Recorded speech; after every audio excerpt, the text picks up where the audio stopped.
Muchísimas gracias a todos y todas las asistentes. Mi nombre es América Arias, soy la directora país de Acción contra el Hambre aquí en Perú. Y hoy nos reunimos en este espacio virtual al que ya estamos acostumbrados después de año y medio de pandemia para presentar los hallazgos del estudio multisectorial realizado en personas refugiadas y migrantes de Venezuela que viven en Lima metropolitana. Este estudio se ha realizado este año, en 2021, durante el primer semestre, y tiene como objetivo socializar y reflexionar sobre la actual situación social y económica de los refugiados y migrantes de Venezuela, especialmente en aquellos que se encuentran en Lima metropolitana en este año, ya que ellos han sido el objeto de este estudio. Hemos ido compartiendo con algunas instituciones los datos obtenidos y realmente agradecemos la acogida que ha tenido este estudio por la relevancia de la información que presentamos. Acción contra el Hambre, como organización internacional que se encuentra en casi 50 países alrededor del mundo, es una institución especializada en la respuesta humanitaria. Respuesta humanitaria que viene desarrollando en el Perú durante los últimos años, tanto para atender las necesidades de la población venezolana asentada en el país, como también en este último año y medio para atender a la crisis generada por la COVID-19. En este contexto, una de las cosas que se han identificado como claves y más necesarias por todos los actores que participan de las diferentes respuestas humanitarias es la generación de data actual y relevante que nos permita ubicar e identificar de forma clara y concisa las necesidades de la población. Tenemos con nosotros diferentes profesionales de renombre que también están involucrados con esta generación de data, como es José Kessler o los miembros del GTRM, y a quien agradecemos su presencia hoy con nosotros. Y bueno, hoy es una reunión que no quiero alargarme mucho, pero es eso, para presentar unos datos que consideramos clave y que nos pueden dar luces del horizonte que se nos viene, ¿no?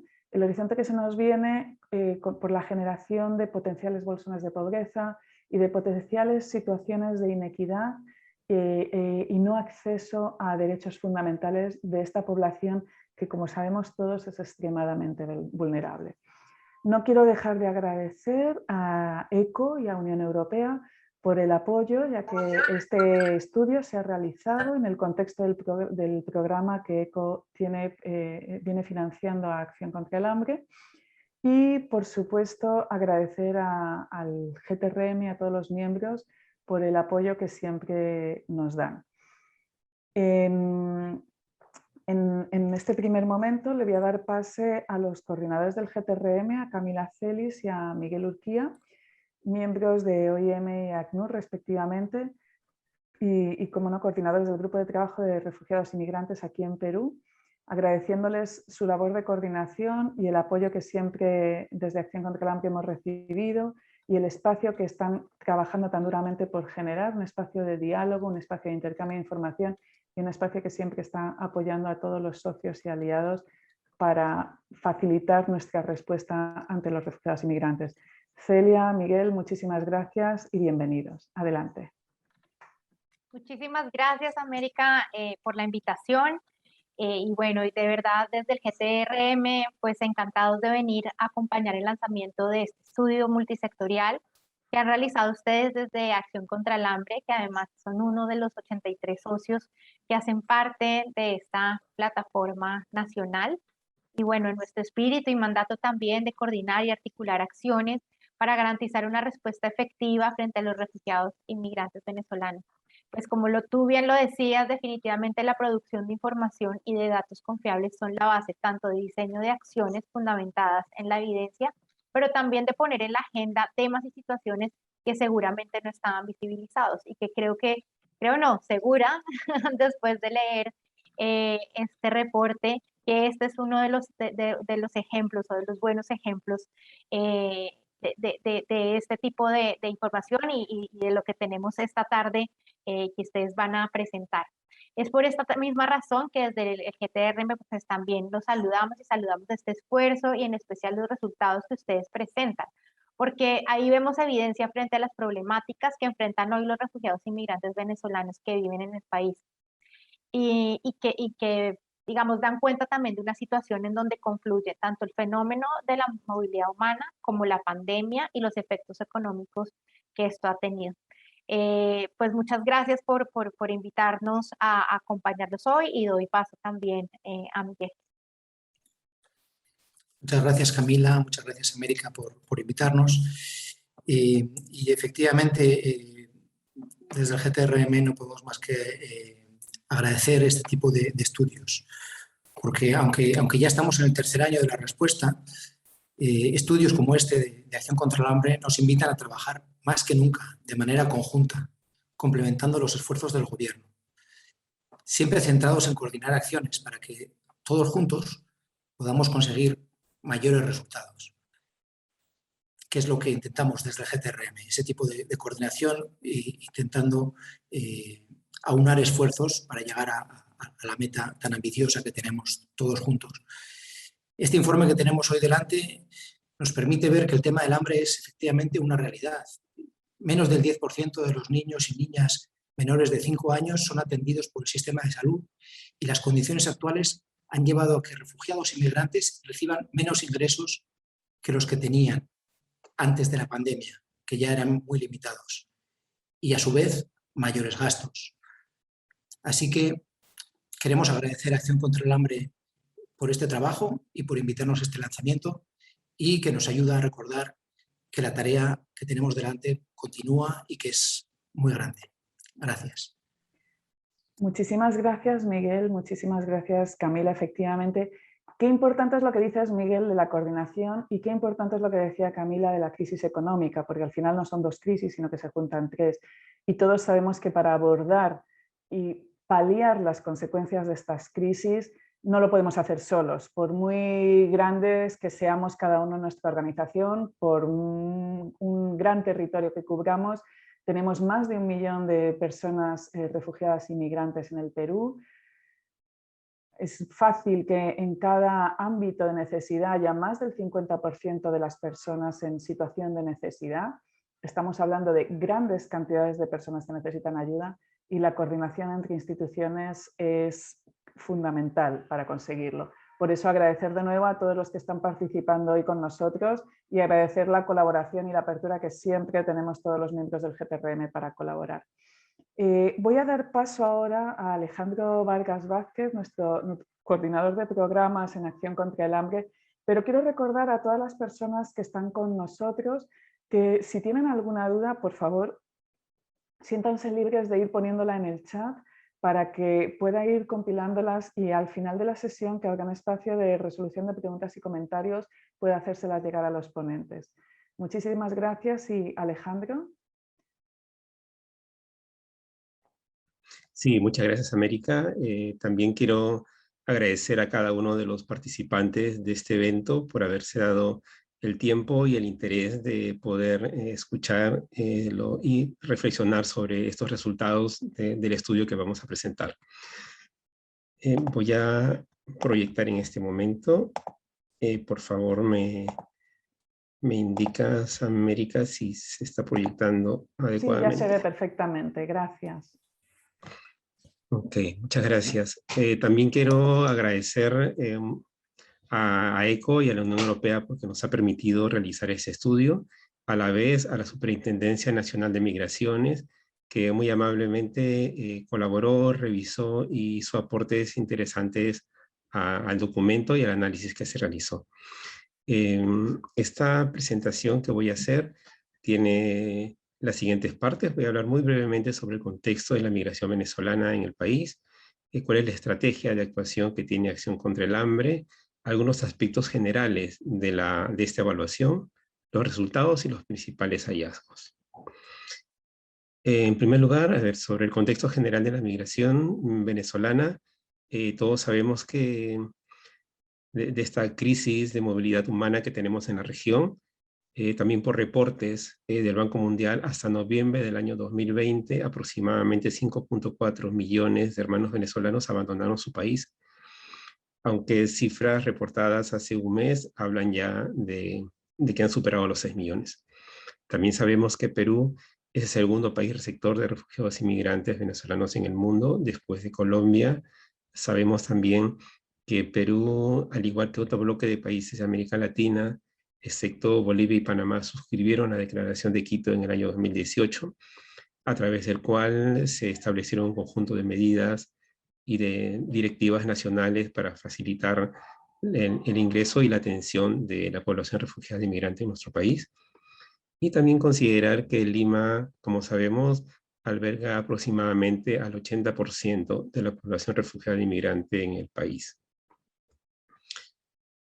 Si vemos la trayectoria de los últimos años de la presencia de hermanos venezolanos en el país, vemos que entre el año 2015 y 2016 se originó un quiebre, ¿no? Y esto está bastante asociado a la situación social, política, económica del hermano país, y vemos que ya en el año 2016 hay un pico de 27.000 personas venezolanas, y este número fue incrementándose en los siguientes años, ¿no? Como ven, 200.000, 635.000, 862.000, y al 2020, 1.043.460 venezolanos en territorio peruano.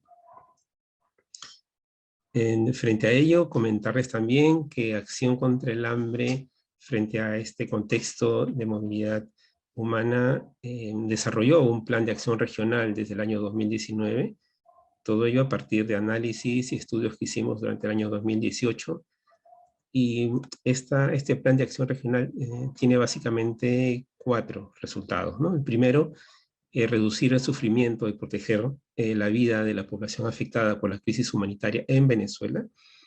Actualmente nosotros tenemos presencia en Venezuela y venimos trabajando, atendiendo la crisis de manera directa y a través de algunos socios implementadores locales.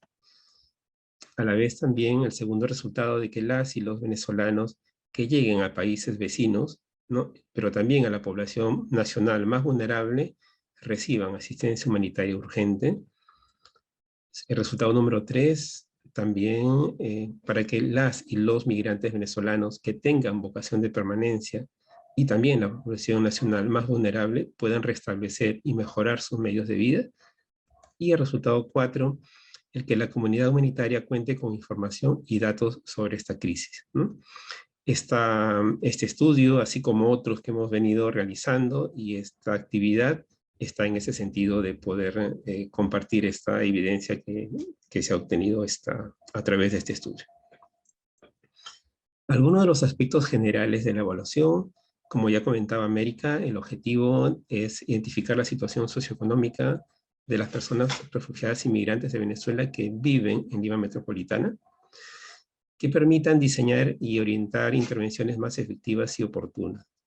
La metodología que se ha empleado fueron entrevistas telefónicas a estas familias venezolanas que viven en Lima Metropolitana y el llenado de una encuesta COBO. La población total ha sido una población de 3.925 familias venezolanas que residen en 20 distritos de Lima Metropolitana y que estaban inscritos en bases de datos de Acción contra el Hambre y también de otras organizaciones venezolanas que trabajan en Lima Metropolitana y que también cuentan con registro de esta población y que gentilmente se sumaron al estudio. De ese grupo, de manera aleatoria, se identificó 350 familias que han sido las familias que han sido evaluadas. El periodo de recolección de datos fue entre el 9 y 23 de marzo de este año, durante justamente la segunda ola de la pandemia. Algunas características generales de las personas encuestadas, con relación a la edad de las personas participantes, vemos que 65% tuvieron entre 25 y 40 años, y casi 25% mayores de 40 años. Entonces estamos hablando de que casi el 90% fue mayor de 25 años. También sobre el nivel educativo alcanzado, el nivel mayor educativo alcanzado, señala de que el 50% tenía nivel de educación superior o técnico. Si comparamos esto con lo reportado por el INEI en el año 2018, este valor estaría por encima de nuestra población peruana, ¿no? Que reporta 43% de población con educación técnico superior en el nivel urbano y 37% en el nivel rural. Y cuando vemos acerca del acceso a la vivienda y a servicios básicos, vemos que 98% de esta población refugiada inmigrante vive en viviendas alquiladas, ¿no? Asimismo, cuando vemos el número de personas con quienes viven las personas encuestadas, vemos que 50% de las personas viven entre 3 y 4 personas, ¿no? Si ven en las barras verdes, aparece en la barra número 2, a eso habría que sumarle la persona que está respondiendo a la encuesta. Entonces estaríamos hablando que en 50% de estas personas viven en grupos familiares de 3 y 4 personas. Y casi el 30%, 28.2%, viven de 5 a más personas, en grupos de 5 a más personas. En general podemos decir, en todo caso, que casi el 80% de estas familias están compuestas por grupos de 3 personas a más. Con respecto al hacinamiento en los hogares, vemos también un porcentaje bastante alto. 68% de estas familias se encuentran en situación de hacinamiento. Naturalmente, un valor bastante alto al que reporta el INEI para la población en Lima Metropolitana, que es de 28%, ¿no? Entonces, es casi 3 veces ese nivel para Lima Metropolitana. Respecto a los servicios con los que cuentan la vivienda donde están nuestros hermanos refugiados inmigrantes, vemos que sí, hay un buen nivel de acceso a nivel de electricidad, 100%, que estén conectados a una red pública de agua 99.4 y que cuenten con desagüe conectada a la red 97%. Hay otros niveles más bajos con relación a internet en la vivienda, 22.4%, televisión por cable 20% y 50% con un teléfono fijo 5%. Con relación al acceso a celulares, creo que es una herramienta muy útil para ellos, vemos que el 87% cuentan con un celular inteligente, con un smartphone, ¿no? Y 16% con un celular antiguo. Y 87.7% nos indican que cuentan con internet en su celular. Respecto a los ingresos económicos, comentarles acerca de las fuentes de los ingresos económicos, que son 4 las principales fuentes de ingresos económicos, ¿no? En primer lugar, el trabajo independiente, 25%, ya sean en diferentes actividades como el taxi, carpintería, también el trabajo en el hogar, etc. También el empleo, ¿no? que realizan en pequeños comercios como restaurantes, mercados, etcétera, casi 25%, 24%. Vemos que la venta ambulatoria en este momento en el que se hizo la encuesta, como señalaba, segunda ola de la pandemia, aparece con 22% y aparece un puntito rojo porque queríamos resaltar que este porcentaje, en un contexto pre-pandemia, en un estudio realizado por nosotros en el año 2019, arrojaba 40%. Entonces vemos que con la pandemia esta venta ambulatoria se redujo y quizás emplearon ellos otro tipo de estrategias de emplearse en otras actividades. Y el empleo en alguna empresa privada, 20%. Respecto de los ingresos económicos familiares en el último mes, vemos que en promedio el ingreso económico familiar mensual corresponde a 977 soles. De ellos, el 45% es dedicado al gasto en alimentos, 438 soles, y se tiene como un ingreso económico per cápita de 301 soles. He colocado algunos cuadros al costado de la diapositiva. Por ejemplo, en el caso del ingreso familiar, el grupo de trabajo de transferencias monetarias del GTRM recientemente hizo un análisis muy exhaustivo y muy interesante para poder estimar cuál es la canasta para gastos mínimos que debería requerir una familia refugiada inmigrante. Y lo interesante de este análisis es que señala estos gastos mínimos según el número de integrantes, ¿no? Y como señala ahí, una persona 561, 2 personas 970, 3 personas 1378 y así sucesivamente.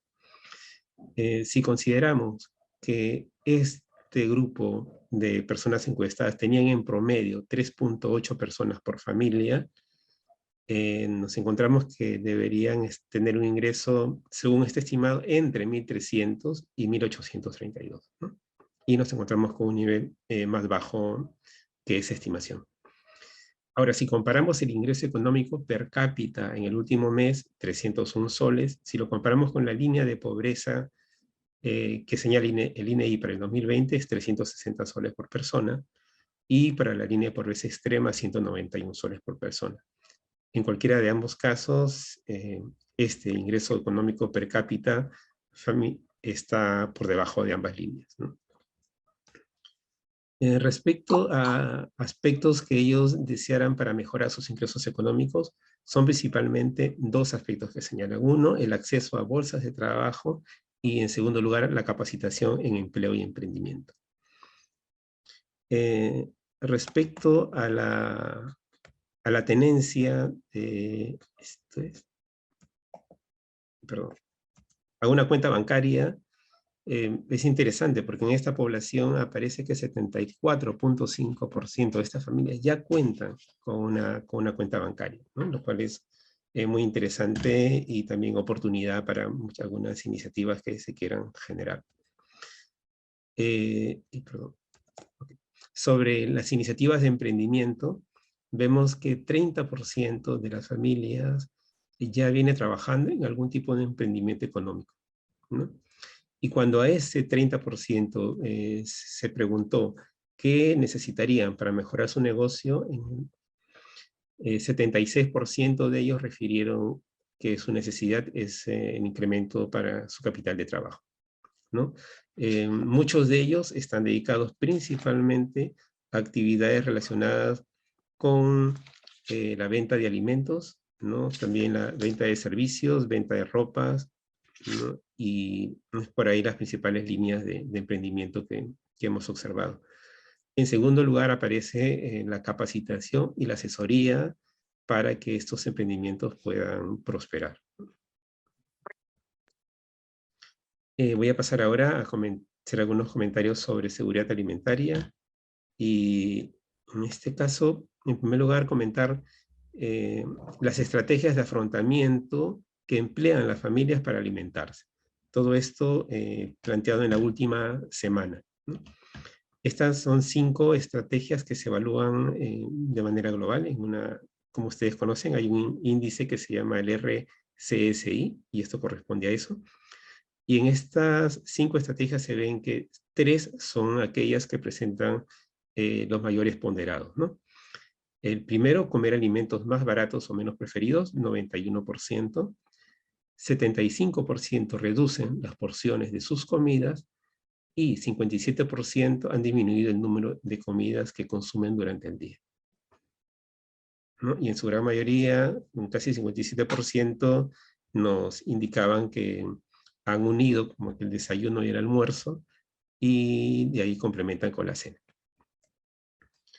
En relación a la diversidad dietaria de la alimentación, en el día anterior a la encuesta vemos que los 4 principales consumos han sido de cereales, ¿no? Básicamente arroz, pan, etc. Aceites y grasas, huevos y carne, ¿no? En el caso de la carne, sí, con la exigencia que allí están considerados en ese grupo el pollo y también los productos procesados. O sea, no estamos hablando necesariamente de carnes rojas, ¿no? También vemos que las legumbres, conocidas también como las menestras, aparecen en este reporte de 2021 en el 7º lugar, cuando en el 2019, prepandemia, aparecía en el 3er lugar.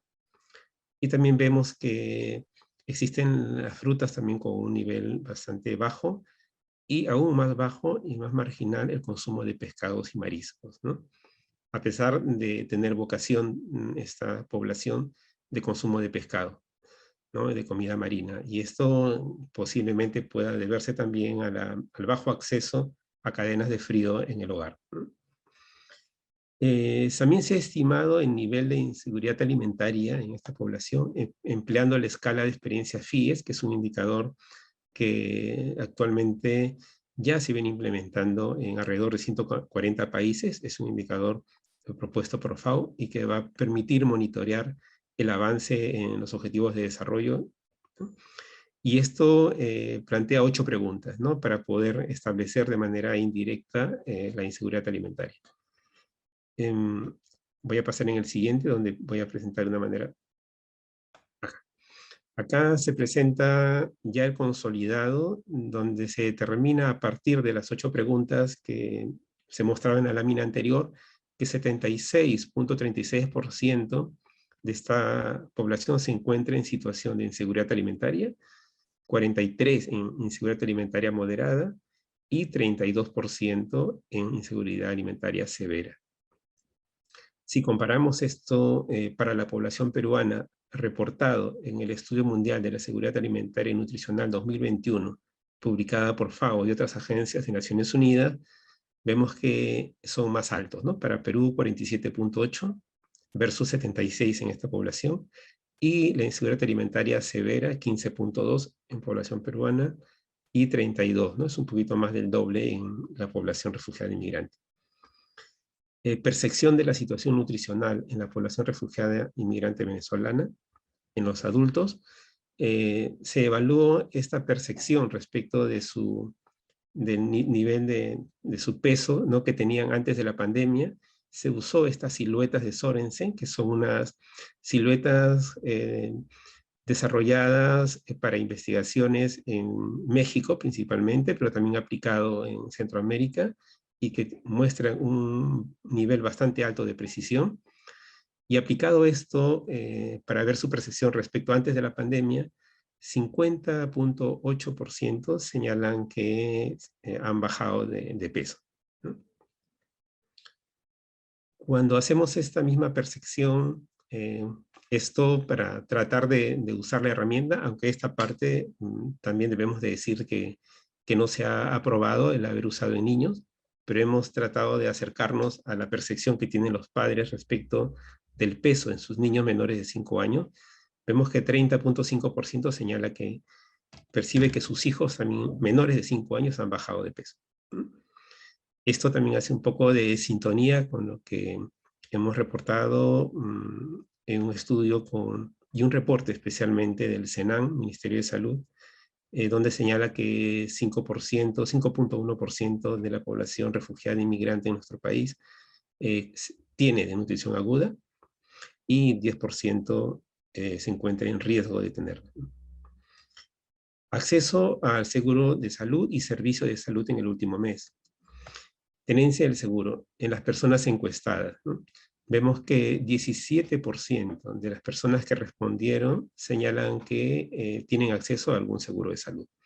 Como vemos, 76% al SIS y 23% de ellos, de ese 17%, a salud. Vemos también con relación a la tenencia del seguro en gestantes y menores de 5 años. Vemos que en el caso de las gestantes 75% y en el caso de los menores de 5 años 81%. Debemos señalar en este sentido que se tratan de muestras bastante pequeñas, ¿no? En el caso de gestantes solamente hubieron 16 gestantes. Y en el caso de menores de 5 años también una población bastante menor. Entonces, queríamos de todas maneras reportar estos datos, pero señalar estas dificultades que tienen estos datos que mostramos ahora. Sí nos parecía interesante mostrar el nivel de acceso y uso que hacen estos menores, ¿no? A los servicios de salud, a los que pueden acceder, ¿no? Y vemos que, por ejemplo, 49% señalan que sus niños menores de 3 años sí habían recibido, por ejemplo, suplementos de hierro, ¿no? Para prevenir la anemia. 36% habían sido vacunados en la pandemia y 5% había podido tener un control de peso y talla en el establecimiento de salud. Con respecto a las gestantes, vemos también interesante el hecho que el 68% de ellas habían podido recibir sus controles prenatales, 62% sus suplementos de hierro y 37% sus vacunas. Todo esto en el último mes. Con respecto a aspectos de prevención de la COVID-19, vemos que 99.7% señala sí, o sea, sí conocen efectivamente cómo prevenir el contagio de la COVID. Respecto a cómo ellos previenen la COVID, 92% señalan que es el uso de mascarillas, 86% de lavado de manos, 61% de distanciamiento social, el 55% el uso del alcohol antibacterial y 10% otro. Con respecto a si han presentado síntomas que les indiquen a las personas encuestadas que tuvieron la COVID-19, 41% señalan que sí presentaron síntomas, ¿no? Relacionados a la COVID-19. Respecto también de si algún familiar que vive con la persona, ¿no?, en su hogar ha tenido COVID-19, 22.8 señala que sí, definitivamente la tuvieron, aunque un 6% también señala de que algunos de sus familiares tuvieron síntomas relacionados con la presencia del COVID en sus integrantes del hogar. También con respecto a la salud mental, vemos que esto ha cambiado, ¿no? En relación, acá hay dos grupos, menores de 15 años y también aquellos mayores de 15 años. Con relación a los menores de 15 años, vemos que cuando se preguntó si han presentado cambios emocionales habituales, ¿no?, señalan que si 45% de los menores de 15 años efectivamente aparecen cambios emocionales habituales, como que está más alterado, o se encuentra triste, o estresado, o se encuentra muy ansioso. Y con respecto a los mayores de 15 años fue de 33%. Y fue tristeza profunda, estrés, ansiedad, intranquilidad, problemas para dormir.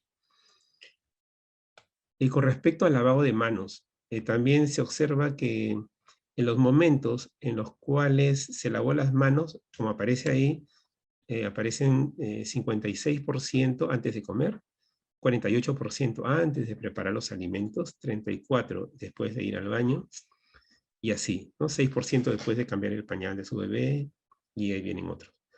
Sin embargo, cabe resaltar también que cuando hemos hecho el cruce del lavado de mano en momentos claves, tomando en cuenta antes de comer y después de ir al baño, toser o estornudar, solamente el 1.1% lo habían cumplido en ambos momentos claves.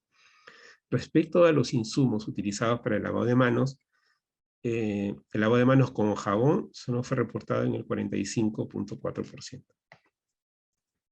Y con agua corriente, 29.7%.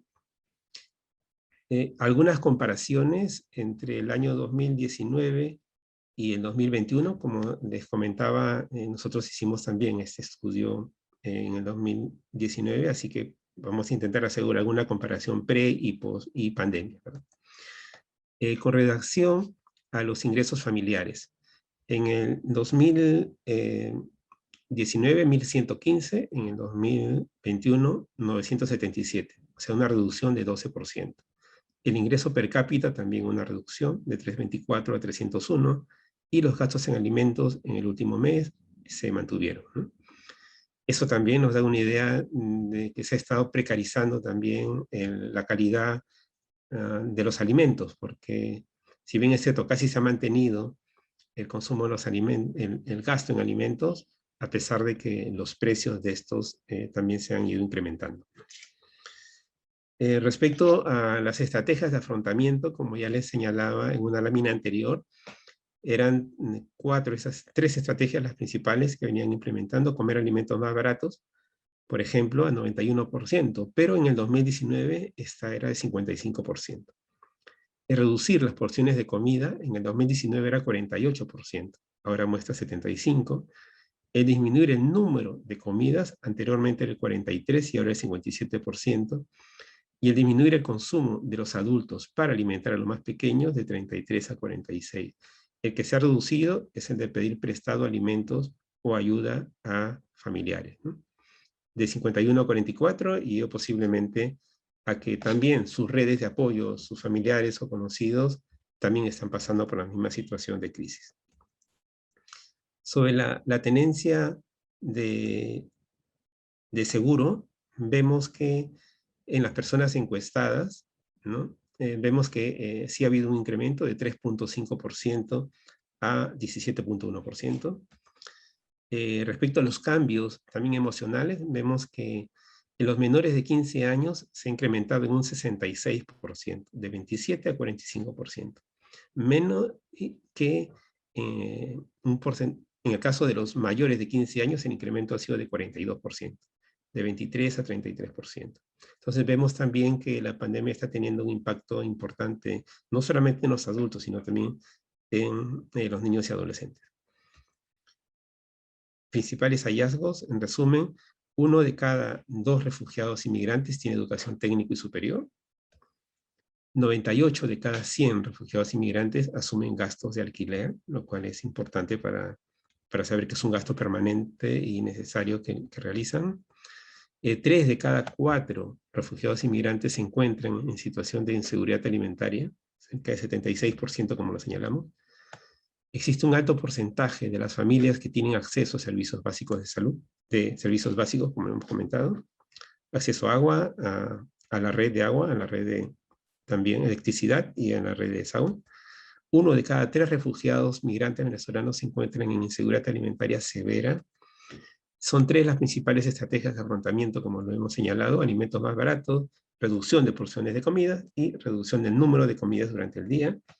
El ingreso familiar se ha reducido en un 12%, se ha incrementado, ¿no?, el gasto en alimentos, ¿no? Representaba el 38% en el 2019 y 44% en el 2021.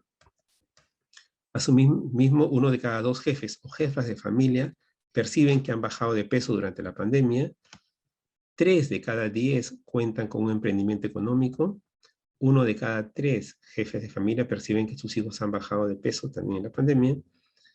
El lavado de manos en todos los momentos claves es un tema crítico, como lo hemos mencionado en la lámina que mostramos. También que menos de la mitad reportó el uso de jabón para lavarse las manos, y que se han incrementado los cambios emocionales en las personas refugiadas inmigrantes, ¿no?, en general, con un mayor incremento en los adolescentes y menores. Muchas gracias. Gracias, Alejandro, por compartir estos datos y por hacernos una síntesis tan clara del estudio.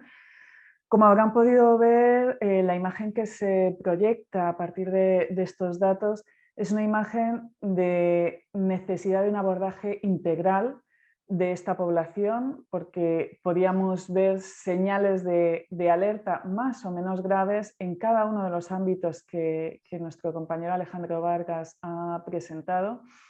Y creo que todos estos elementos están vinculados, ¿no? Entonces es importante, por esto que decíamos también antes, ¿no?, de la coordinación y la respuesta coordinada, pero sobre todo porque estas personas tienen una situación que necesita, que demanda un abordaje integral en la respuesta. Además, si queremos, el escenario que nos plantean estos datos es un escenario en el que tenemos que intervenir de forma urgente.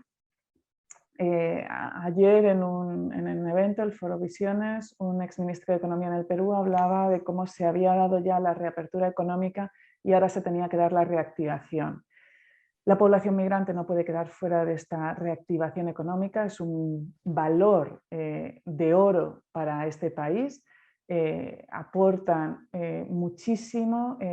Tenemos que tener en cuenta que incluso según la guía de contratación de personas refugiadas y migrantes que se ha publicado hace poco, es una población que nos permite al país ahorrar 3.300 millones de dólares en formación profesional.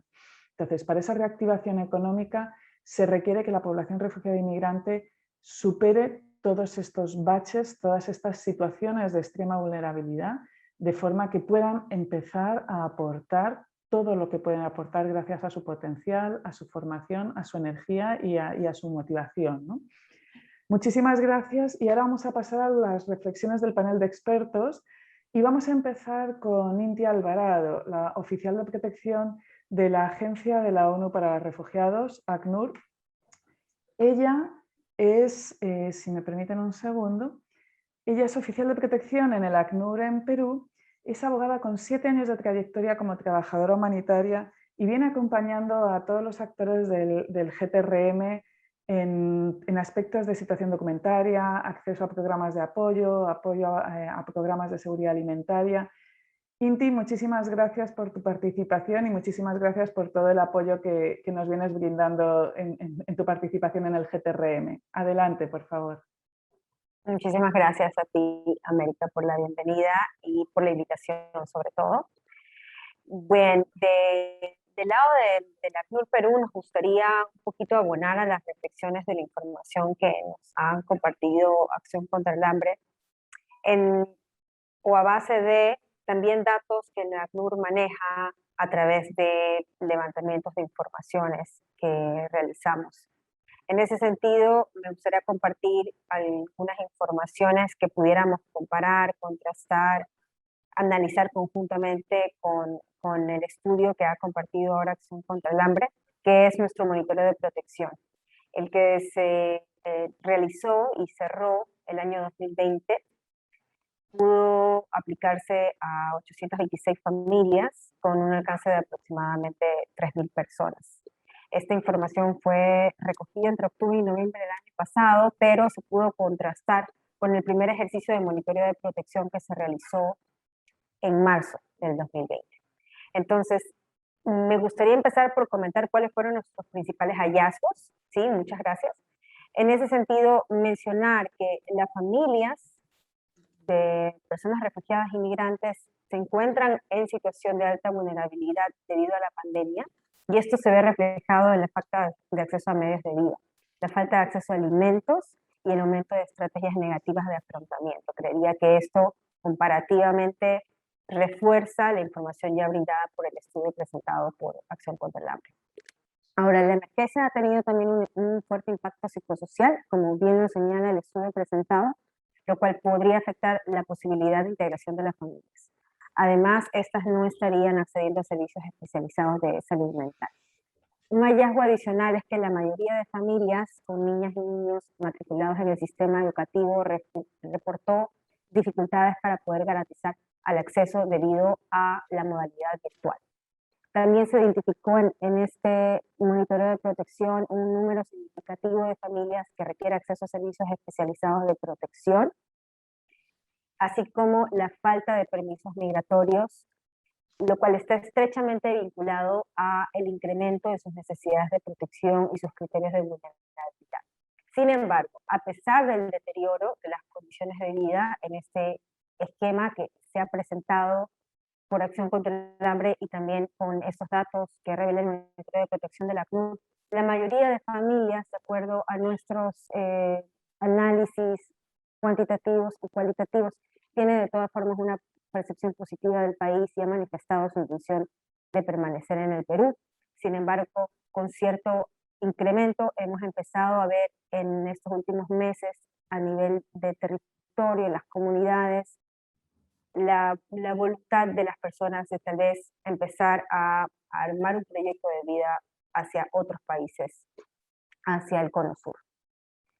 En relación a los medios de vida, que es un tema en el que me gustaría concentrarme para esta reflexión, el monitoreo de protección también nos arrojó algunos datos interesantes. El 90% de las personas entrevistadas se encuentra desempleada o en condiciones laborales precarias. También el número de personas desempleadas aumentó un 30% cuando comparamos el inicio del año 2020 con el cierre del año pasado. El 10% de las familias no logró conseguir alguna fuente de ingresos y el 70% de las familias tiene menos de 30 soles de ingresos diarios. Aunado a esta información que tienen enfrente suyo, me gustaría también compartir los resultados preliminares del análisis conjunto de necesidades que el Grupo de Trabajo para Refugiados e Inmigrantes en Perú, el GTRM, de agosto del 2021, pudo ir también levantando a través de informantes claves. El 83% de estas informantes clave que se encuestaron mencionaron que la principal razón por la cual la población refugiada e inmigrante llega al Perú es por justamente el poder acceder a oportunidades de trabajo y a ingresos para sus familias. El 47% de estos informantes considera que menos de la mitad de la población refugiada e inmigrante tiene ingresos suficientes para satisfacer estas necesidades básicas, y el 94% mencionó que las personas principalmente tienen empleos de carácter informal. También revelaron haber conocido casos de faltas de ofertas de empleo, de estafas y de salarios debajo de los parámetros de la ley. En ese sentido, las principales barreras para el acceso al trabajo serían la falta de documentación, los bajos salarios y también la discriminación. En particular, las personas con discapacidad consideran que su condición constituiría una dificultad para poder generar ingresos para sus familias, en particular para poder emprender. Los negocios más identificados en este segmento serían barberías, peluquerías, ventas de abarrotes, ventas ambulatorias de golosinas, de comida y también los carritos sanguicheros. Adicionalmente, me gustaría solo cerrar el tema de medios de vida mencionando que, según cifras de la Superintendencia Nacional de Migraciones, a septiembre de este año, más de 1.280.000 personas venezolanas permanecen en el Perú, mayoritariamente hombres, pero de cerca siguiéndoles las mujeres, principalmente en el segmento entre 20 y 29 años, viviendo dentro de este departamento de Lima. De este universo de población, más de 920.000, es decir, aproximadamente el 72%, se encuentran en situación irregular. En cuanto a la situación laboral, más de 223.000 personas trabajan, pero principalmente los hombres son quienes trabajan, y más de 174.000 personas no trabajan, mayoritariamente las mujeres. Un segundo punto importante que me gustaría destacar del estudio es el tema del acceso a la documentación y el estatus legal también de la población refugiada e inmigrante. En ese sentido, nuestro monitoreo de protección arrojó que el 90% de las personas entrevistadas ingresó al país de forma regular, el 50% no cuenta con un permiso de residencia emitido por migraciones, y el 20% de personas entrevistadas no ha solicitado refugio y tampoco cuenta con ningún permiso de residencia emitido por la autoridad migratoria. Algo muy importante que me gustaría destacar es lo relacionado a la condición jurídica de las personas solicitantes de asilo. Recordar que las personas solicitantes de asilo tienen derecho a que su solicitud sea evaluada, ya que no se les expulse hasta que se determine su situación. También tienen una autorización de permanencia legal en el Perú como solicitantes de asilo y por tanto están autorizadas a trabajar de acuerdo a la ley del refugiado. Cuentan además con un documento emitido por el Estado peruano que es válido para la celebración de actos jurídicos en general. Para cerrar un poco con el tema de la documentación y el estatus legal, mencionar que según los resultados preliminares también del ya referido análisis conjunto de necesidades del GTRM, se señala el acceso a la documentación como el principal problema para acceder a servicios en países públicos, y a la vez impera el desconocimiento sobre cómo acceder a la documentación. Además, las personas con discapacidad en particular no logran acceder a dos documentos claves para el ejercicio de derechos y el acceso a servicios, que son el carnet del CONADIS y el certificado de discapacidad del SIS. De acuerdo a los datos de la Superintendencia Nacional de Migraciones, también 900.000 personas se encuentran actualmente en condición irregular. Ahora, me gustaría detenerme un poquito en las estrategias de afrontamiento. En general, como pueden ver en la tablita que continúa, por favor, ha habido un incremento en las estrategias de afrontamiento utilizadas por las personas refugiadas e inmigrantes entrevistadas entre marzo y octubre del 2020. La siguiente diapositiva, por favor. Se reportaron 15 casos que recurrieron al sexo por supervivencia. Los casos identificados se remitieron a servicios especializados y se considera que esta puede ser una cifra subregistrada. Una cifra subregistrada de un de una problemática importante en el contexto del desplazamiento forzado y de la movilidad humana.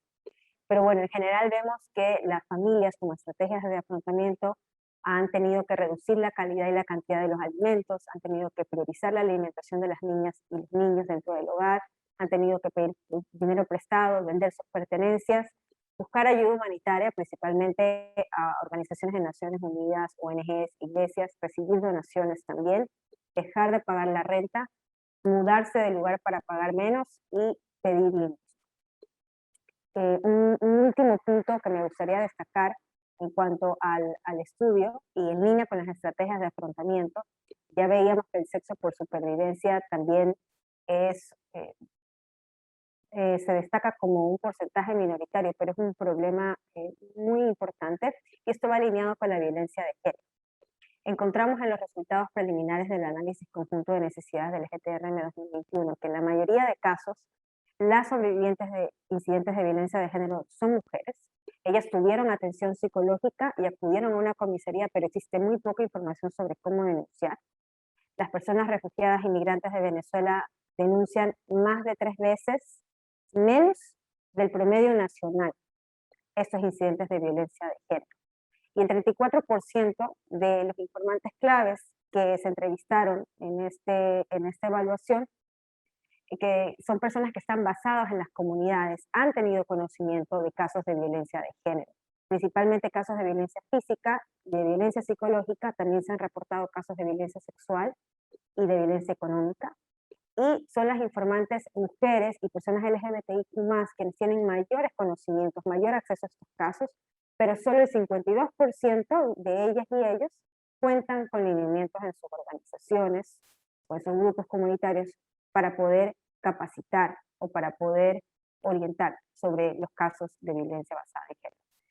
En este panorama nos deja algunas reflexiones, dos que me gustaría anotar particularmente. La primera, apuntar al acceso a documentación va a tener un efecto en el acceso a medios de vida para las familias y para servicios especializados, particularmente para grupos en situación vulnerable, como por ejemplo las personas con discapacidad.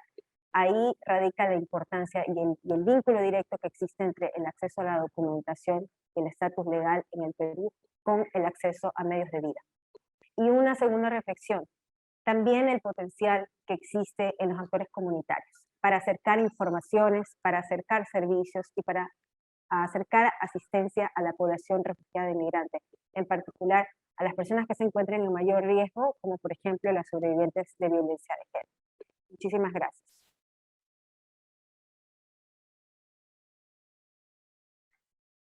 Muchísimas gracias, Inti, y muchísimas gracias al ACNUR por su participación.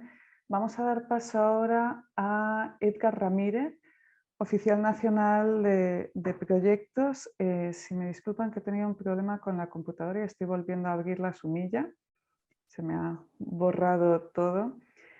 Edgar Ramírez es médico salubrista, graduado de la Universidad Nacional Mayor de San Marcos, con maestría en Gerencia de Salud y Salud Comunitaria en Países de Desarrollo de la Universidad de Heidelberg en Alemania.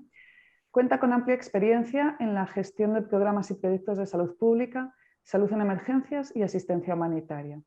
Ha trabajado para diversas agencias de cooperación internacional, ONGs nacionales e internacionales en el sector público.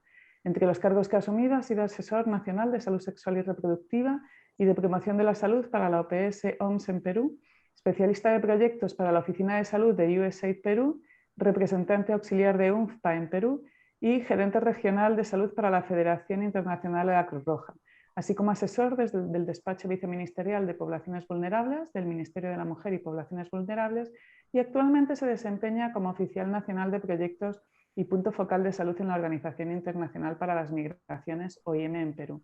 Muchísimas gracias, Edgar, por acompañarnos. Adelante.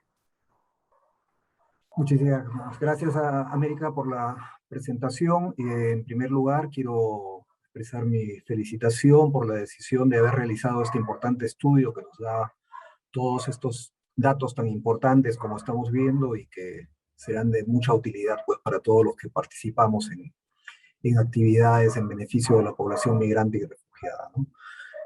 Voy a compartir aquí la presentación que tengo.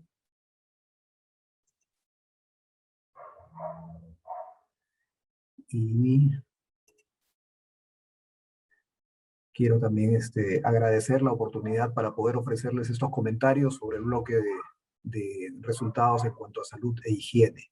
Y en primer lugar quiero compartir con ustedes un poco cuál es el enfoque de trabajo de OIM en Perú, que en respuesta a la situación de la migración venezolana. El trabajo está basado en 3 pilares, que son asistencia humanitaria, regularización e integración, ¿no? Estos 3 pilares en realidad interaccionan permanentemente entre sí para poder dar una respuesta integral, ¿no? En cuanto a asistencia humanitaria, tenemos actividades que están orientadas tanto a las personas que recién ingresan por la frontera norte como a los que ya residen en diversas regiones del país, ¿no? Nosotros estamos con oficina principal en Lima, tenemos oficinas subregionales en Tumbes y en Tacna, estamos incrementando nuestra presencia poco a poco, estamos ahora también en Piura, estamos con algunas actividades en Moquegua y en Puno, y viendo pues incluso de poder seguir expandiendo de acuerdo a la necesidad, ¿no? Entonces, las actividades de asistencia humanitaria mayormente se dan en cuanto a orientación sobre derechos y acceso a servicios básicos para la población migrante y solicitante de refugio. Hacemos entrega de kits de higiene, equipos de protección personal, alimentos. En cuanto a temas de salud, damos atención básica a los caminantes en la zona norte. Se estuvieron haciendo visitas domiciliarias conjuntamente con la Dirección Regional de Salud de Tumbes para identificar casos de COVID-19, hasta que luego ya se implementó la vacunación. Tenemos estrategias también de pago directo a establecimientos de salud por las atenciones que han brindado o van a brindar a migrantes y solicitantes de refugio, y también la entrega con CBI a las personas que ya han tenido algún tipo de atención.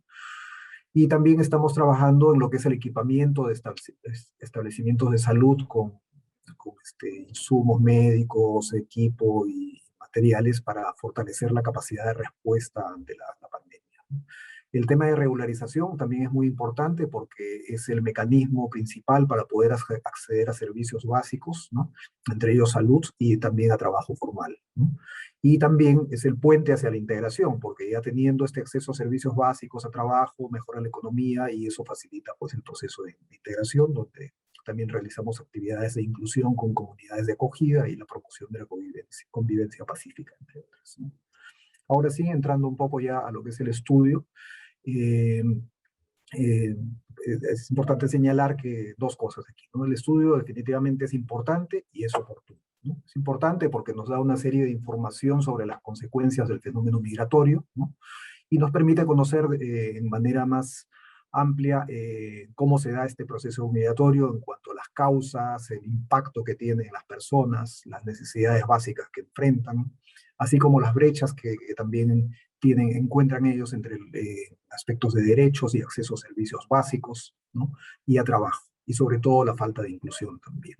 Este estudio también es una fuente importante de evidencias para la toma de decisiones, tanto para donantes como para las organizaciones de asistencia humanitaria, para el diseño de proyectos o programas dirigidos a la población migrante y solicitante de refugio, y también para las entidades de gobierno que podrán pues, utilizar esta información para el diseño de políticas públicas adecuadas que apunten a mejorar la calidad de vida de la población migrante y refugiada, ¿no?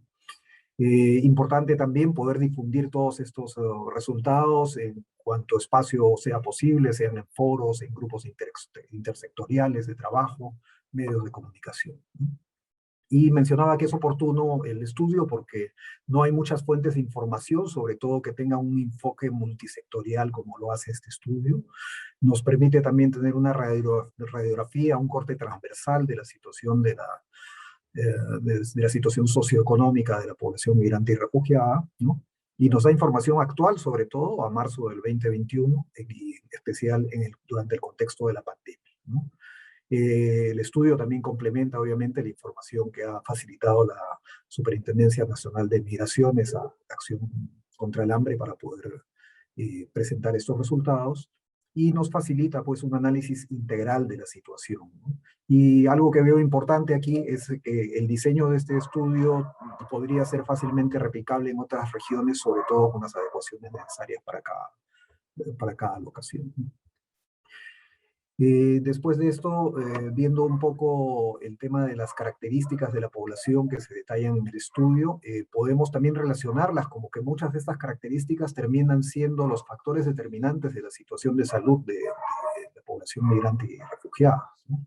Por ejemplo, si vemos que la situación migratoria irregular es alta realmente, hemos visto ahí en los resultados que menos del 1% cuenta con el PTP o solo 44% tiene la partida de nacimiento, y a esto si sumamos el tema de la falta de certificados de estudios, entonces tenemos una condición que limita fuertemente el acceso a un empleo formal y a servicios básicos como salud, ¿no? El tema de vivienda también es un determinante importante de la situación de salud. Vemos que el 98% de la población migrante y refugiada que se ha encuestado habita en base a alquiler. Eso quiere decir que tienen que hacer una priorización de sus gastos semanal, quincenal o mensualmente para poder cumplir con este pago de la renta, porque si no son desalojados. Y eso hace pues que se posterguen otras necesidades como son la atención de salud, la alimentación y el empleo que se describen en el estudio, ¿no? Aunque yo diría que la atención de salud que se recoge como primera prioridad, generalmente en muchas poblaciones vulnerables es la más postergada en realidad, ¿no? Pero bueno, vamos a seguir viendo cómo va esto, ¿no? El tema de vivienda, nuevamente, es también un factor determinante en el sentido que el 77% de los encuestados manifestó que viven en una sola habitación y con un promedio de 4 personas, ¿no? Pero también pues hemos visto que hay población que está viviendo en habitación con un mayor número de personas. Entonces, esto genera también un tema de hacinamiento que se ha declarado como un 69% entre los encuestados. Y definitivamente este tema pues también tiene un impacto tanto en la salud física como en la mental de los migrantes y refugiados, ¿no? Definitivamente el tema de acceso a trabajo y los ingresos económicos son determinantes importantes para la salud siempre, y más en este caso con la población vulnerable de migrantes y refugiados venezolanos, ¿no? Vemos aquí que el 79% se dedicaba a actividades de trabajo informal, y el 22% de ellos estuvo dedicado a la venta ambulatoria justamente en el pico de la segunda ola de la pandemia, ¿no? Durante el mes de febrero, marzo, ¿no? Entonces, ¿esto qué ha significado para esta población? Que han estado altamente expuestos no solamente al COVID, sino también a otros temas como accidentes, otro tipo de enfermedades. Y sumado a esto, pues está la falta de acceso a servicios de salud y la carencia de seguro, ¿no? El tema económico, como ya se ha manifestado, hay como un 12% de caída, digamos, en los ingresos entre la etapa de prepandemia y para febrero de este año, ¿no?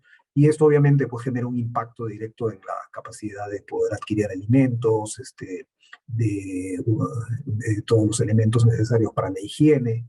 Impacta también en la salud física y mental y sobre todo en el acceso a servicios de salud. Y más aún considerando que los establecimientos públicos de primer nivel estuvieron cerrados durante la época más fuerte de la pandemia, y eso pues debió haber demandado el pago de servicios de salud privados que no se podían dar tampoco por las limitaciones para poder tener un trabajo durante esta época y generar ingresos, ¿no? Entrando ya a analizar cada uno de los componentes y de los datos que hay en salud, no voy a repetir los datos, voy a ir solamente a lo más significativo aquí, como por ejemplo en el COVID-19 se habla de que hay un buen conocimiento de las medidas preventivas, pero sin embargo se declara también de que solamente el 2.5% de los encuestados la utiliza cuando trabaja, ¿no? Y si aquí estamos hablando de gente que trabaja mayormente en comercio ambulatorio, por ejemplo, y no está utilizando la mascarilla, entonces están altamente expuestos al COVID. Después tenemos que el 41% de los encuestados manifestó tener síntomas, solamente el 45% se hizo prueba, eso quiere decir que más de la mitad no tuvo la oportunidad de saber si tuvo COVID o no, y eso también pudo haber contribuido a la diseminación de la enfermedad en casa. Un 23% declaró haber tenido un familiar con COVID, esto es casi la cuarta parte, lo cual también es crítico, en el sentido de que es un porcentaje bastante alto que implica también, pues, nuevamente el contagio intrafamiliar, ¿no? Y el 29% de aquellos que tuvieron COVID, perdón, entre los que tuvieron COVID, solamente el 29% tuvo atención médica, ¿no? Después, en cuanto al acceso a servicios de salud, y aquí voy a comparar un poco con otra fuente que me pidieron, que es justamente para poder ver la potencia del estudio comparado con algún otro estudio que se haya hecho. He utilizado aquí la EMPOVE, la encuesta del INEGI del 2018. No habrá mucha similitud entre la metodología y puede generar algunas diferencias para querer hacer estas comparaciones, pero ahí vamos, ¿no? Por ejemplo, en acceso a servicios de salud, el 42% declaró haberse enfermado, para el POE fue el 44% para la información que se recogió en el 2018. 8% se automedicó, el POE dice que era el 35%. Bueno, si se redujo, probablemente fue por la crisis económica que generó la emergencia sanitaria también, que no había plata ni siquiera para comprar los medicamentos que ellos mismos consideraban necesarios, ¿no? Podría ser una explicación. Después, esto que es muy crítico y ya se ha mencionado, ¿no? Tanto los niños menores de 5 años como las gestantes han tenido un acceso muy bajo a vacunas, a sus controles y a suplementos de fierro, ¿no? Es grave ver cómo en menores de 5 años más del 60% no ha tenido su esquema de vacunas completo y tampoco han tenido sus controles de peso y talla, ¿no? Igual en gestantes también más del 30% no ha tenido el control prenatal, más del 60% sin las vacunas y un 38% sin suplemento de fierro. En cuanto a métodos anticonceptivos, entre las personas entrevistadas se ha declarado que el 9% pudieron recibir algún método anticonceptivo en un establecimiento de salud. Y en POVE, aunque hace más énfasis en mujeres en edad fértil, se indica que el 17% tuvo acceso a algún método, ¿no? Entonces es un poquito difícil de poder comparar, pero nos da una idea de que en todo caso pues es baja el acceso que ha habido para métodos anticonceptivos también, ¿no? En cuanto a salud, ya se ha mencionado, el 82% no cuenta con un seguro, lo cual es grave, ¿no? En situaciones de vulnerabilidad como las que viven las personas migrantes y refugiadas. Entre ellas, pues el 25% de gestantes no tenía seguro, el 17% de lactantes tampoco, y el 18% de los menores de 5 años. Personas con discapacidad se identificó que al menos hay una en el 10% de los hogares, ¿no? En cuanto a salud mental, también se ha visto ya que hay cambios emocionales en 23% de los encuestados y familiares mayores de 15 años, pero este porcentaje es más alto en la población menor de 15 años, ¿no? Donde se ve el 45% ha presentado cambios emocionales, ¿no? Mientras que en POVE indicaba que solamente habían cambios psicológicos en un 10%, ¿no? Entonces, esto es importante ver cómo el impacto de la pandemia y las medidas sanitarias de emergencia, como el confinamiento en casa, también han tenido un impacto pues, en los cambios emocionales, ¿no? Y igualmente la violencia contra la mujer, bueno, se ha declarado que solamente un 3% sufrió violencia y exclusivamente de tipo verbal, ¿no? POVE nos da otras cifras y caracterización. Quizás no ha habido, se mencionó hace un rato también, ¿no? Por Inti, nuestra colega de ACNUR, que hay como una diferencia de 30% entre lo que se declara como haber sufrido violencia entre población nacional y la población migrante, ¿no? Es decir, la población migrante pareciera que declara menos cuando sufre algún acto de violencia, ¿no? Y esto que es grave también, el 69% de los encuestados indicó que hubo mayor violencia en niñas y en 65% contra niños, ¿no? Entonces, estos datos sí pues reflejan una alta incidencia de la violencia intrafamiliar durante el periodo de pandemia. También el tema, ya entrando al tema de higiene, vemos aquí lo que se ha comentado sobre la práctica de lavado de manos, ¿no? Es una baja práctica en general, 56% se lavó las manos el día anterior, 48% antes de preparar alimentos, 34%, la tercera parte más o menos después de ir al baño, ¿no? Y más crítico aún en momentos clave, ¿no? Cuando se ve que solamente el 2% de la población de migrantes y solicitantes de refugio se lava las manos antes de comer, después de ir al baño y después de toser o estornudar, ¿no? Y esto tiene un impacto no solamente para el tema de COVID, sino para otros procesos tanto respiratorios como digestivos, ¿no?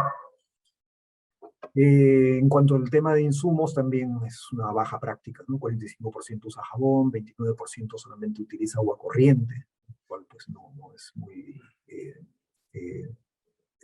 eficiente para las medidas de protección que debería dar un lavado de manos bien realizado, ¿no?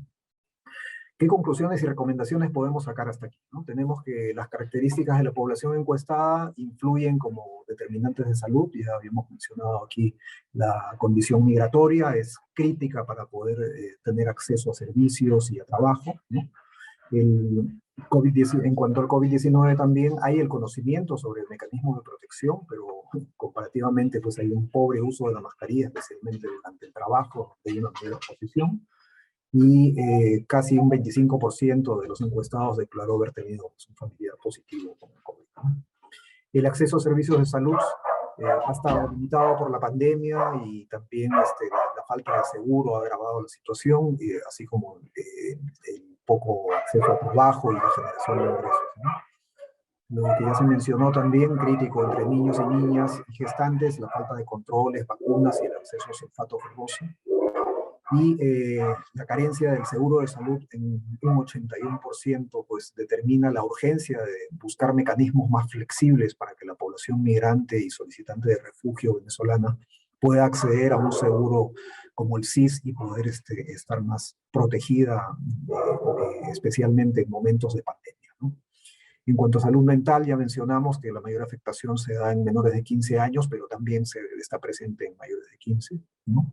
Y en violencia contra la mujer, esta relativa baja incidencia que se declara, pero sí es grave resaltar aquí el incremento de violencia que se aprecia en niños y niñas como parte de las observaciones que da el estudio, ¿no? Prácticas de higiene muy pobres, como ya se vio, lo cual hace que sea urgente pues, implementar prácticas que promuevan hábitos de higiene más saludables, ¿no? Y las recomendaciones básicas también, replicar este estudio, poder difundirlo, utilizar esta información para el diseño de proyectos, programas y políticas. Y solamente mencionar que como OIM estamos realizando un estudio de migración y salud en Tumbes que está en curso y que para diciembre podemos tener algunos datos que estaremos presentando, ¿no? Muchas gracias. Muchísimas gracias, Edgar. Y como vamos un poco ajustados de tiempo, voy a pasar a presentar a nuestro siguiente y último experto. Él es José Coetslin, sociólogo por la Universidad Nacional Mayor de San Marcos, egresado del Máster de Estudios Contemporáneos de América Latina de la Universidad Complutense de Madrid, en España. Ha trabajado en el Servicio Jesuita a Migrantes de la República Dominicana y Haití, y actualmente es coordinador e investigador en el Instituto Ética y Desarrollo de la Universidad Antonio Ruiz de Montoya y coordinador del Observatorio Iberoamericano sobre Movilidad Humana, Migraciones y Desarrollo, el OBIMID, en la región andina. Investiga sobre corrupción, migraciones y participación ciudadana en gobiernos locales y es autor de varias publicaciones en los últimos años de la crisis migratoria, muy vinculados al tema. Gracias, José, por tu participación y por siempre acompañarnos en estos eventos. Adelante, por favor. Muchas gracias, América. Muchas gracias a todas por la invitación. Yo lo que quiero ahora es comentar dos aspectos del estudio, el tema de ingresos económicos y el tema de empleo y emprendimiento. En el tema de ingresos económicos, según el estudio que nos han mostrado, que nos han presentado, el 59% de los hogares, ¿no? Tienen a una sola persona como que lleva los ingresos. Es decir, una sola persona estaría contribuyendo en gran medida a los ingresos de una familia. Y en algunos hogares, el 30% señalan que habría más de una persona o dos personas. Sin duda, el desempleo en la población migrante venezolana es baja, ¿no? Porque, bueno, todos tienen que trabajar, nadie puede darse el lujo de no trabajar, hay una necesidad imperiosa de generar ingresos y en muchos casos es una sola persona que genera estos ingresos. Quizás sería interesante mostrar en qué condiciones estas personas generan sus ingresos, ¿no? Aunque muestran que los porcentajes de gente que estaría en la actividad formal, en pequeñas empresas, etcétera. Pero como dicen otros estudios, aun cuando una persona trabaja en una empresa o en una mediana empresa o en un negocio local como una bodega, la relación laboral de ese migrante es informal. Es decir, uno puede trabajar en una pollería, en una cevichería, en un chifa, en un negocio de venta o atención o venta de celulares, pero el vínculo, la relación laboral es informal, ¿no? No tienen contratos, son contratos de palabra, el ingreso prometido puede variar según las ventas que indique el propietario del negocio. Entonces, lo importante aquí es saber en qué condiciones trabajan las personas que llevan ingresos a sus casas. Quizás también decir qué porcentaje de esos ingresos son destinados a remesas, ¿no? Porque según la ENCOVI, esta encuesta de condiciones de vida que se realiza en Venezuela, porque ustedes saben que en Venezuela hace muchísimos años que no se producen datos oficiales por parte del gobierno, no hay una especie de INEI que pueda generar data. Entonces la ENCOVI nos dice que el 30% de los hogares en Venezuela viven de las remesas, ¿no? No es casual que el gobierno venezolano haya dolarizado la economía de facto y así las familias, un tercio de los hogares venezolanos, digo, reciben remesas, entonces así estas familias se verían favorecidas por el tipo de cambio. Entonces, ¿es verdad lo que ustedes dicen probablemente? ¿En qué condiciones, preguntaría yo, y qué porcentaje de esos ingresos irían para remesas, ¿no? Todo lo cual también nos podría indicar que si una o dos personas generan los ingresos para estos hogares, preguntaría también si tienen tiempo para el ocio, ¿no? Un aspecto importante de la salud mental, de la reproducción social, es el ocio, la cultura, el ocio bien entendido, no la ociosidad, por supuesto. El ocio bien entendido contribuye también a una mejor integración y a unas mejores condiciones de vida. Entonces, si sabemos por otros estudios que inclusive que llegan a trabajar a 18 horas, 7 días a la semana, probablemente el tiempo del ocio y la cultura puede estar muy limitado, ¿no?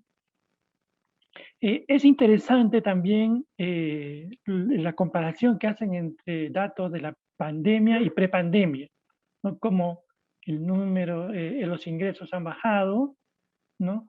Cómo ha aumentado la informalidad o los pequeños empleos.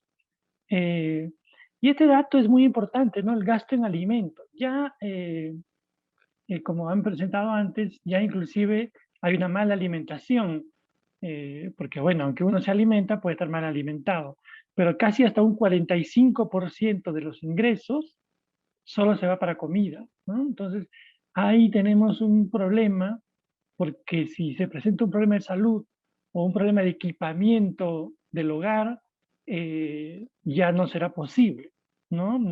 Tener un aparato celular, tener señal de internet, comprar algunos materiales educativos. Entonces, puede limitarse y lo primero que se garantiza, por supuesto, es la vida a través de la alimentación, pero un equipamiento de la vivienda, del hogar, se va a ver limitado, ¿no? En cuanto a condiciones, por ejemplo, de una habitación o a condiciones de una cocina, con ciertas condiciones mínimas de salubridad, van a ser muy difíciles. Entonces, eso me parece interesante. Un asunto que también se condice con otros estudios, esto sobre las necesidades. Yo creo que la principal necesidad, tal como se muestra en el estudio, es el empleo, ¿no? Es la demanda número uno, el empleo, capacitación para el empleo, ¿no? Capacitación para el emprendimiento, capital de trabajo y crédito. Quizás por ahí hay algo interesante en el sentido de que el venezolano no quiere vivir no quiere depender de la ayuda social del Estado, de los municipios, ¿no? Quieren buscar un trabajo con dignidad y no depender de estas ayudas, que por lo demás genera críticas y resistencia en la población peruana, todo lo cual también hace crecer un sentimiento antivenezolano, porque, bueno, si nosotros somos peruanos, ¿por qué se ayuda primero al extranjero? En todo caso, entonces, esta necesidad creo que nos va a revelar una ética por el trabajo, una ética por el surgimiento, por el emprendimiento, en condiciones dignas, por supuesto. Y creo que aquí hace falta trabajar en ese sentido, ¿no? De capacitar para el empleo o generar capitales de trabajo, ¿no? Una cosa que no estoy tan seguro, pero que se menciona en el estudio, y a partir de un dato en el que muestra, dice que el 25% aproximadamente de los encuestados, ¿no? El 25% de los encuestados, que son 350 personas, puede ser, un 25% manifiesta que no tiene cuenta bancaria. Quizás esto tiene que ver también con el tipo de empleo que tienen, ¿no? Si es un empleo informal por cuenta propia, un trabajador ambulante, no tiene necesidad de tener una cuenta bancaria, ¿no es cierto? Y no estoy tan seguro de esta afirmación en el sentido de que una cuenta bancaria significaría inclusión financiera, ¿no? Tener una cuenta de ahorros no es inclusión financiera. Me parece que la inclusión financiera puede significar otras cosas, pero entiendo que una cuenta bancaria podría facilitar, por supuesto, la transferencia de dinero, pagos por un servicio, etcétera, pero quizás también este 25% habría que ver qué tipo de empleo tiene, por la cual pues no hay necesidad de crearse una cuenta de ahorros, una cuenta bancaria, ¿no? Según datos de la DICEL, que es la Dirección de Investigación de Estudios Socioeconómicos del Ministerio de Trabajo, para diciembre del 2020, o sea, con datos a octubre, pero el informe es de diciembre, se calcularía en poquito más de 50.000 venezolanos con contrato formal, ¿no? Inscritos en el Ministerio de Trabajo, 50.248. De esos 50.000, todo el 2020 se ha contratado alrededor de 5.000 y pico venezolanos para luchar con este tema de la pandemia. Es decir, se han tomado básicamente venezolanos vinculados a profesiones con la medicina, ¿no? Médicos, enfermeros, tecnólogos, biólogos, etc. Todo lo cual podría indicarnos efectivamente que acelerar o facilitar el reconocimiento de grados y títulos podría incorporar a los venezolanos a un mundo laboral formal, con todos los beneficios que tuviera cualquier persona, ¿no? Entonces ya la crisis del COVID nos va indicando que es importante ese tipo de cosas, ¿no? Entonces, creo que ahí sé que se hacen esfuerzos por parte de la SUNEDU, etcétera, pero sin duda se puede todavía ser un poco más creativos para que muchos más venezolanos con el reconocimiento de sus grados y títulos puedan incorporarse al mundo formal y no, como ya se han puesto datos aquí y en otros estudios, por trabajar por cuenta propia, que como digo, aunque trabaje en una empresa formal, su vínculo laboral es informal, no es de lo más endeble posible, ¿no? Y estos 50.000 venezolanos en planilla electrónica inscritos en el Ministerio de Trabajo, su promedio de ingresos es 2.000 soles, ¿no? 2.000 soles, todo lo cual también nos podría indicar que si hay 50.000 venezolanos inscritos con contrato formal y con un ingreso promedio de 2.000, también nos indicaría que sus ingresos son bajos, ¿no? Porque si hay un promedio ahí, alguien o mucha gente ha hecho bajar el promedio, ¿no?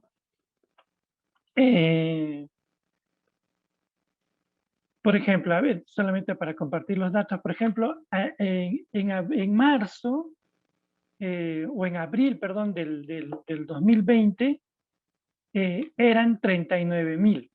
Bueno, 40.000 venezolanos en planilla. Y esto ha ido poco a poco subiendo hasta los 50.000 y se ha visto impulsado con estos 5.000 que se han incorporado al mundo laboral formal en medio por el tema de la pandemia, ¿no? Sobre el tema de empleo y emprendimiento, un dato que muestra el estudio es que el 91% no ha participado en ningún programa de capacitación o promoción del empleo. Tengo la impresión, esto es verdad, seguramente que esto es verdad porque en otros estudios también se muestran y nosotros hemos hecho estudios en 3 regiones del país y efectivamente se muestran estos datos.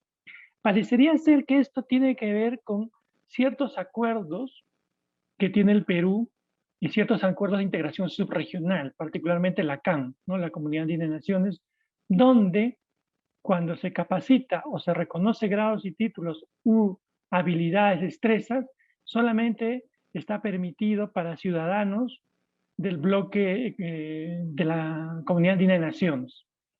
Venezuela, al perder o al estar suspendido de este bloque, sus ciudadanos no se benefician de estas prerrogativas o de estas facilidades.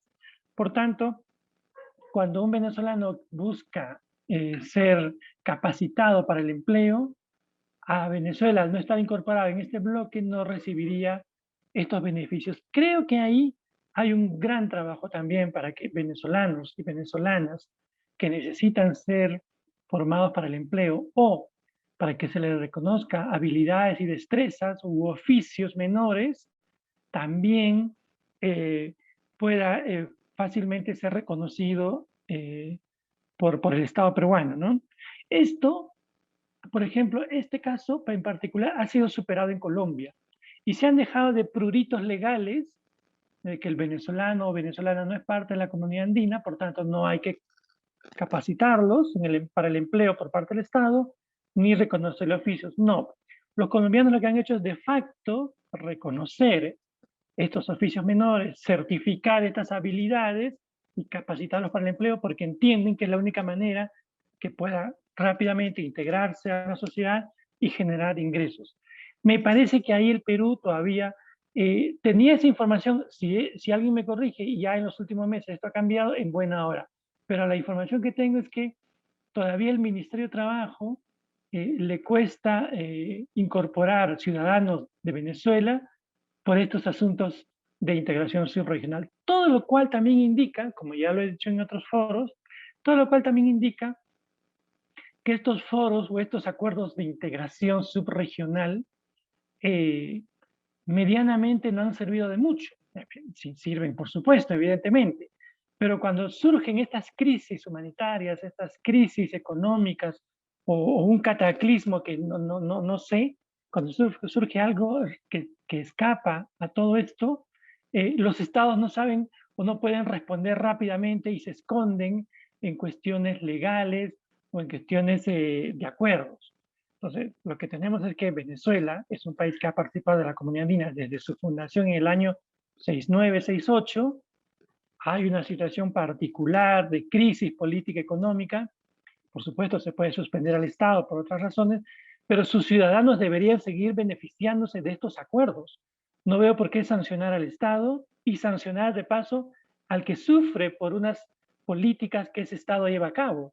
En todo caso, sancionen al Estado, pero sus ciudadanos que han sido parte y han puesto dinero, porque bueno, todas estas cosas pueden seguir beneficiándose de estos acuerdos mientras dure la crisis. Creo que hay ahí un detalle y Colombia se ha dejado de pruritos legales y efectivamente ha ampliado estas facilidades para que los venezolanos puedan ser reconocidos en sus oficios, en sus habilidades, en sus destrezas y puedan ser capacitados. Siempre pongo este caso en el que un joven venezolano, ayudante de cocina, fue para que le reconozcan o le den un papel, un documento que diga que es ayudante de cocina, etcétera, etcétera, ¿no?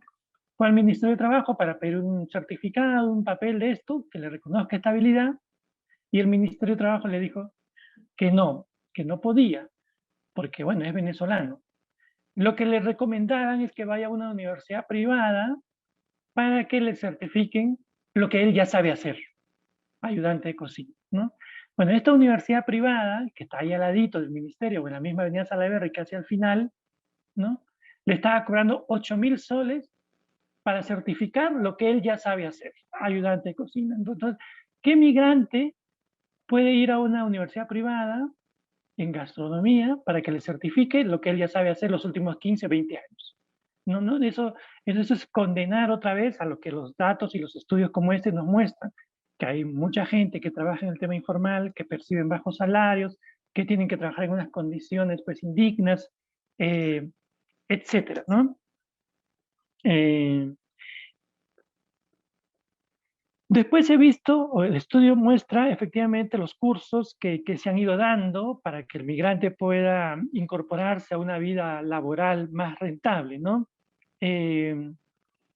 Sí, claro, lo que pasa es que esto se ha dejado, esta capacitación se ha dejado a las ONGs privadas, a algunas agencias internacionales, a algunas agencias del sistema de Naciones Unidas, para que, digamos, con algunos diagnósticos puedan capacitar, seguramente con muy buena intención y con todo las ganas de hacerlo, y además muy eficientemente, lo cual nos revela que el Estado peruano ha renunciado a esta responsabilidad por capacitar, ¿no? Por formar para el empleo, como en la mañana presenté un estudio, la delincuencia normalmente afecta más a los jóvenes, hasta los 29 años, y varones, y sobre todo ciudadanos con muy bajo nivel de instrucción primaria, ¿no? Entonces, si a estos jóvenes de esta edad, con este nivel de instrucción, el Estado no asume la responsabilidad de formarlos para el empleo, vamos a tener problemas de delincuencia, vamos a tener problemas de falta de integridad en la sociedad peruana, etcétera, etcétera, ¿no? Y con esta idea ya voy acabando.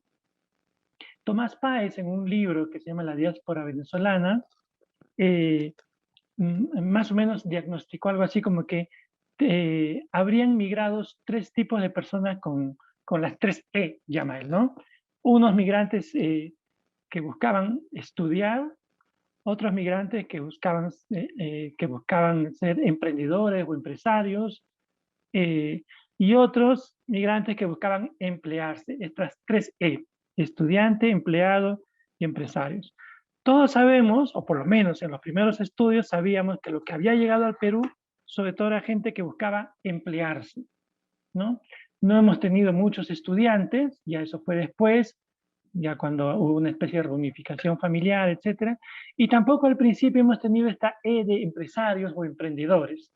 Lo que el estudio va diciendo, y además, permítanme decirlo, pero ya en algún estudio antes también habíamos visto que habían comenzado a surgir pequeñas iniciativas de negocios, ¿no? Muy embrionariamente, pero este estudio lo va corroborando, que este segmento va creciendo, ¿no? De ciertos empresarios, cierto emprendimiento. Entonces, creo que es una beta que hay que seguir explorando para saber qué necesidades tienen, qué capital necesitan, cómo incorporarlos efectivamente al sistema financiero, cómo fomentar una formalización de su empresa para que, y ahí va mi crítica con estos estudios del BBVA y otros en el cual indican que la migración venezolana ha contribuido a la economía peruana. Sí, pero es una contribución espuria, ¿no? En el sentido que es una contribución a través del consumo, del IGB. Por supuesto que en el Perú el más pobre también contribuye a la economía consumiendo, ¿no? Lo que queremos es una contribución genuina, en el sentido de que pueda emplearse, pagar impuestos, contribuir a la economía a través del impuesto a la renta. Ahí sabremos cómo y de qué manera están insertados en una economía. Entonces, evidentemente contribuye porque todos pagamos IGB, o por lo menos es lo que es así. Entonces, lo que hay que hacer es, digamos, me parece que este estudio tiene esa virtud de comenzar, con esto acabo, comenzar a darse cuenta de esto que aparece ya no casi tan embrionariamente, sino con cierto perfil, no sé qué viene después de embrión feto quizás, pero ya va teniendo perfil, esta cuestión embrionaria va teniendo perfil, y ya sabemos, son las mujeres, sabemos qué necesitan, sabemos en qué podemos ayudar, podríamos también hacer que el Ministerio de Trabajo pueda tener una sección donde contribuya a mejorar esto, y no dejar pues, que todo el tema de empleo y emprendimiento esté a cargo, como he dicho, de ONGs, de agencias internacionales o del sistema de Naciones Unidas. Creo que ahí, y con esto termino, el Estado tiene una responsabilidad, ¿no? Esa palabra es clave, la responsabilidad. No puede mirar para otro lado, no puede decir aquí ya es un asunto de leyes, es una norma, no, que hay que, creo que ser creativos para responder, porque como dije en la mañana, el migrante es migrante y tiene todos sus derechos y su dignidad intacta, y el empleo decente, por supuesto que contribuye a garantizar los derechos y a fortalecer la dignidad de los migrantes. Muchas gracias. Muchísimas gracias, José, súper interesante. Solo sintetizando, ¿qué aportes tan tan interesantes para la reflexión que nos han hecho los expertos, porque con los datos y las comparativas que nos presentaban Inti y Edgar, podemos entender la necesidad de ir sacando datos, ya que esta es una población cambiante, es una población que previo a la pandemia tenía mucho movimiento y era difícil ubicarlo, entonces qué importante tener datos para ir pudiendo hacer pequeñas comparativas y poder analizar tendencias, que a veces es lo único que nos da un reflejo un poquito más real de la realidad.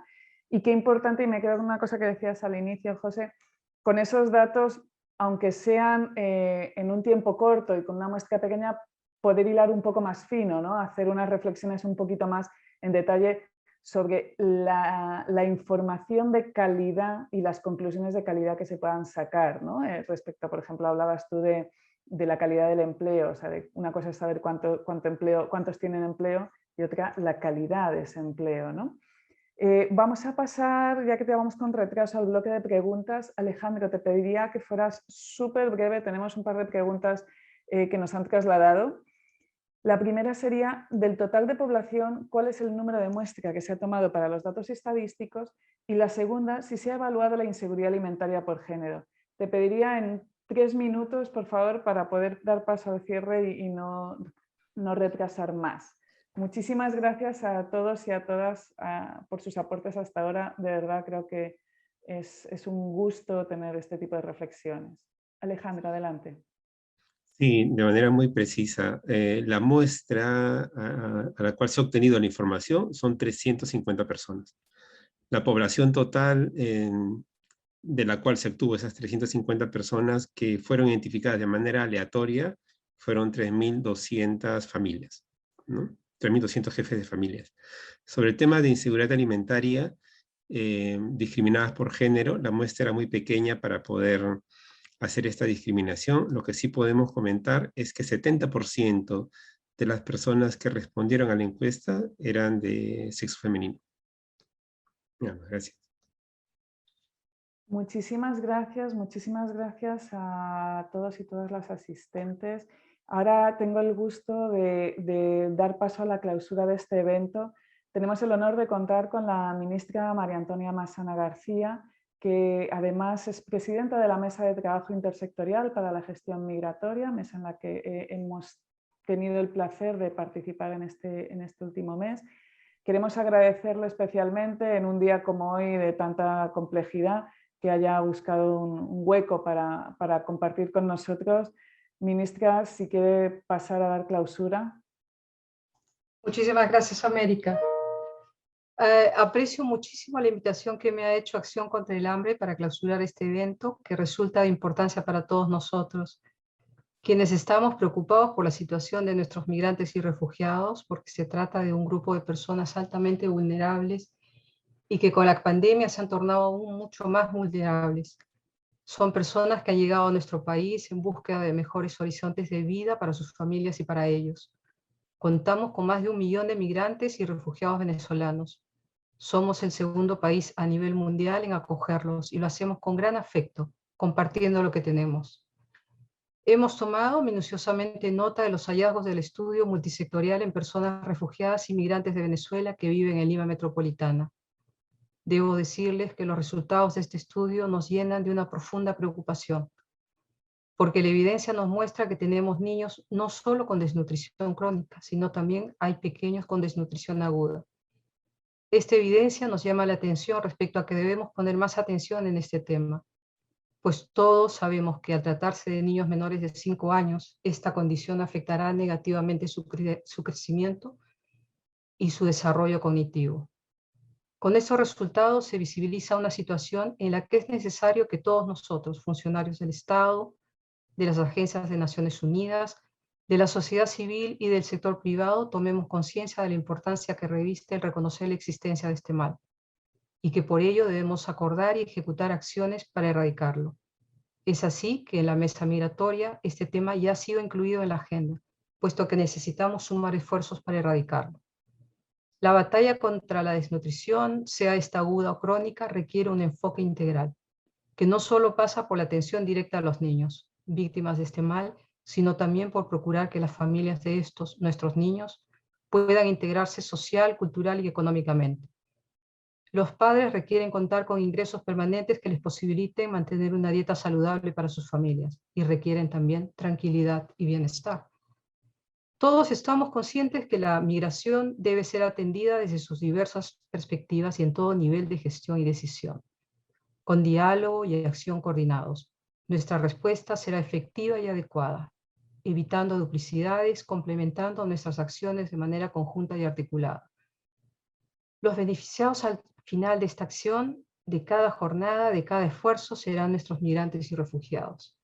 Definitivamente, estudios como el presentado el día de hoy contribuyen al desarrollo de políticas públicas migratorias basadas en evidencia. Con información veraz y de primera mano, nosotros, servidores públicos, miembros de las agencias de Naciones Unidas, de la sociedad civil y del sector privado, podemos tomar decisiones conjuntas adecuadas y brindar una mejor atención a nuestros migrantes y refugiados. Como mesa migratoria estamos convencidos que el conocimiento es la mejor herramienta para lograr una verdadera inclusión social, desde la cotidianidad, construyendo una buena vecindad, comprometida, responsable, reconociendo y fomentando el desarrollo de todos sus habitantes, sin distinción ni discriminación. El CIS es gratuito para los niños hasta los 5 años. Les ruego, estimados participantes, que me ayuden a promocionar esta posibilidad entre nuestros migrantes y refugiados para que afilien a sus hijos, para que de esa manera puedan contar con atención médica y con los suplementos nutricionales que necesitan. Este esfuerzo conjunto de acción contra el hambre, la Superintendencia Nacional de Migraciones y el apoyo de la Unión Europea es una muestra de la acción articulada entre las diversas instituciones responsables de nuestros migrantes y refugiados. Este es nuestro reto, nuestro desafío, nuestro objetivo. Es un sueño que cada día debemos hacer real. La erradicación de la desnutrición, queridos amigos, está en nuestras manos y estoy segura que lo derrotaremos. Gracias, América, y gracias a todos los participantes. Muchísimas gracias por sus palabras, ministra, que nos dan una luz de esperanza, ¿no? Por lo que representa su presencia aquí y las palabras que nos ha compartido, ¿no? Con respecto a la implicación y al rol de los servidores del Estado, que si bien ustedes son servidores del Estado por parte del Gobierno, creo que aquí todos estamos al servicio de un mejor Perú y un Perú integrador y un Perú cada vez más fuerte. De nuevo, a todos los participantes, muchísimas gracias por sus aportes, gracias al GTRM, gracias a los expertos que han participado, gracias a la ministra Massana y, como no, agradecer de nuevo a la Unión Europea y a nuestro donante ECO, porque sin su apoyo no hubiera sido posible el desarrollo de este estudio. Damos por clausurado este evento. Este estudio lo pueden encontrar en nuestra página web, todos los interesados e interesadas. Y invitarles simplemente a seguir pendientes de la información que se comparte a través de redes, tanto por Acción contra el Hambre como por cualquier otra institución perteneciente al GTRM, pues igual que la ministra decía ahora, cómo la relevancia de difundir pequeños datos, pero que pueden cambiar vidas, ¿no? Como es el acceso al SIS por parte de los menores de 5 años. Gracias a todos, gracias a todas y sigan cuidándose, que aún estamos en pandemia. Un saludo. Saludos, hasta pronto. Que les vaya bien, saludos, abrazos para todas, para todos. Gracias. Adiós, gracias. Gracias, buenas tardes. Estén bien, muchas gracias. Muchas gracias. Adiós.